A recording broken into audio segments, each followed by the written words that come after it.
bwe bafunye mu kivulu kino babutwalire ddala nga bubaka bukulu.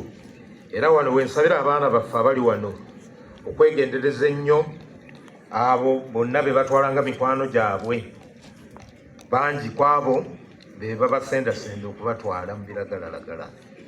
Abaana, nkyukira abaana bano nti muleme kulumya bazadde bammwe, muleme kubakaabya amaziga. Obwakabaka obw'enkya bwesigamye ku mmwe.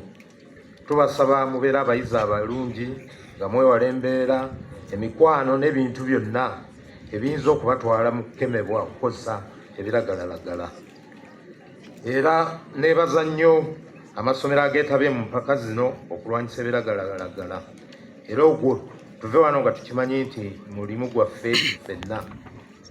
Nsaba amasomero okufuba ennyo okuwa abayizi omwaganya okutumbula ebitone byabwe, era omwaganya ogubayamba okusobola okukola ekituufu obudde bwonna n'okukula nga bamanyi ebibasuubirwamu. Twebaza olw'ebyo byonna ebitulagiddwa wano, era ntwala omukisa guno okuyozaayoza amasomero genna ageetabye mu Buganda Royal Arts Shields Festival. Tuyozaayoza abawanguzi, tumanyi nti obudde bateekamu bungi n'ensimbi. Omukulu w'essomero atutegeezezza ensimbi ezeetaagisa okuteeka mu costumes, mu kutendeka n'ebirala, era amaanyi ago tegafudde busa. Mukama wange buli yeetabye mu kivulu kino muwanguzi olw'ensonga nti alina kyayizeemu. Njagala mu ngeri enjawulo okwebaza abalamuzi oba abasazi b'empaka zino okubeera abeerufu. Omwogezi omu yakyogeddeko nti abalamuzi oba abasazi b'empaka mu nsangi zino batera okwogerwako ng'abali enguzi, naye mu kivulu kino tuwulidde nti basaze mu mazima. Nga ssaabawolereza njagala okwongera kubeebaza olw'ekyo. Nalambikiddwa nti mu maaso awo naayitibwa okugaba ebirabo eri abawanguzi abakutte ekifo ekyokubiri wamu n'abo abasukulumye ku bannaabwe mu bintu eby'enjawulo. Era Mukama wange naakusaba ekiseera ekyo nga kituuse nkole omukolo ogwo. Ate era naawe Mukama wange Katikkiro, waliwo omukolo ogugwo gw'okugaba ebirabo ng'abateesiteesi bwe banaakutegeeza. Naye ebirabo bino tebiraga buwanguzi bwokka, wabula eri abaana baffe tubakuutira n'okukozesa ebitone byammwe. Tubadde wano ne batulaga ku ba ghetto kids, ebitone bibatutte wala ne balinnya n'ennyonyi okugenda emitala w'amayanja. N'olwekyo ebitone bino tebikoma ku birabo bino, abaana bakimanye nti bisobola okubatwala ewala. Mujjukize bannammwe ebirungi ebiri mu buwangwa bwaffe, ebiri mu lulimi lwaffe. Ate ekisinga obukulu, abaana mmwe abali wano mwe mugenda okubeera ababaka oba abakiise baffe eyo gye tutali mu kulwanyisa okukozesa ebiragalalagala. Olw'ensonga nti oluvannyuma lw'okwetaba mu mpaka zino mujja kuvaamu nga mumanyi bulungi ebibi ebiri mu kukozesa ebiragalalagala. Njagala okukulisa ennyo abeetabye mu mpaka zino era n'abawanguzi. Ate mu ngeri y'enjawulo, omukulu w'essomero Oweekitiibwa Damulira Joseph Ssebo wamu ne ttiimu yo yonna abatukyazizza wano ne mwaniriza Katikkiro obulungi bwe mutyo.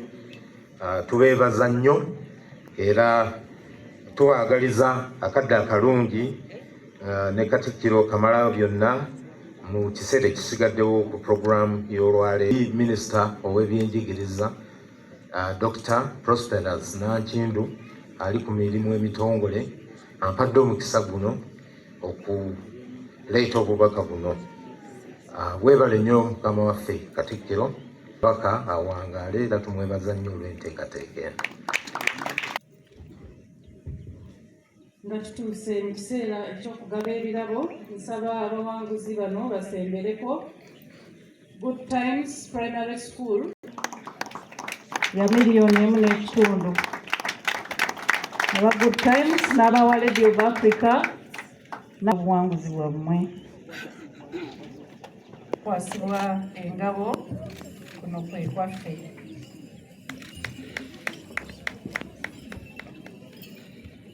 mwebale nnyo aba Radio Africa sembera bagenda kwasibwa tusaba obatuweere n'engabo eyo ezibakwase obuwanguzi bwabwe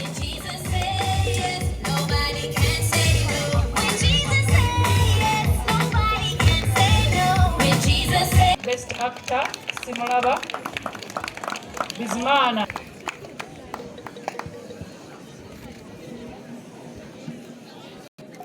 okuva mu St. Andrews Kagwa Gombe High School naye yasukkulumye mu batontomi ebirabo ebirala bigenda mu kiseera kino tugenda kufuna okusanyusibwa ng'okusanyusibwa kwe tugendamu kwa amazina maganda okuva mu Clevers Origin Kasokoso mukama wange kati aba Clevers Origin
twanguwe era nja kusaba ekirabo ekyo bakibakwasiza eddala ekifaananyi kigenderaawo olw'okuba twagala okulokola obudde. Flavors Original abo be ba champion ba primary brush fest. Mukama wange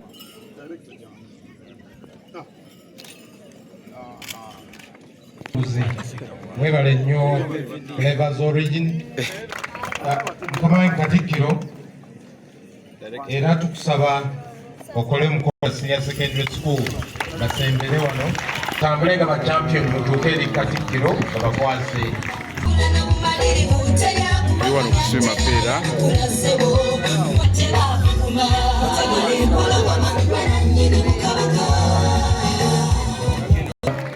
waliwo wano n'engabo Royal Family Shield.